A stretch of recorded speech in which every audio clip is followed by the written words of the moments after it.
ሃይ ጋይስ በሌላ አጭር ቭሎግ ተመልሼ መጥቻለሁ። ዛሬ እኔና እህቴ ጓደኛችንን ለማግኘት ተቀጣጥረናል። እዚህ ጋር እንደምታዩት እንግዲህ እሷን እየጠበቅናት ነበር።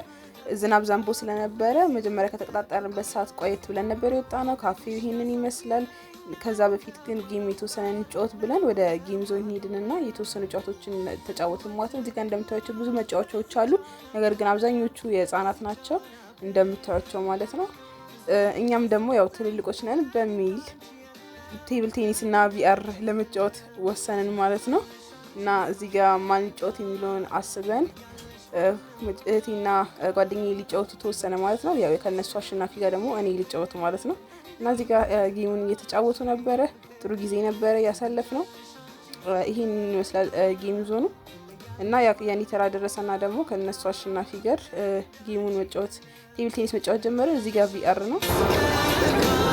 ጓደኛችን የምትፈራት መስሎ እኔም ትንሽ ነው ሪያክት ያደረኩት፣ ብዙም አልፈራውም ነበር።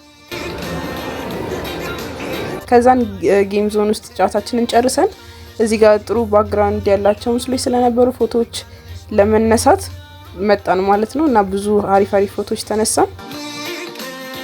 ከዛም ራት ለመብላት ተቀመጥን ማለት ነው። ለአንድ አመት ያው ተራርቀን ስለነበር በጣም ብዙ ነገር እያወራን ነበረ። ከዛም ያዘዝነው ምግብ መጣ። እዚህ ጋር እንደምታዩት ቪው በጣም ነው የሚያምረው። ፍቶም ስለነበር መብራቶች ነበሩና አሪፍ ቪው ነው የነበረው። ከዛም ሌላ ያዘዝነው ምግብ መጣ። እየበላን ነበር። ለረጅም ሰዓት ነበር እየበላን ስናወራ የነበረው። በመጨረሻ ምግቡን ጨርሰን ቻው ተባብለን ተለያየን ማለት ነው። ይሄን ይመስላል። ባይ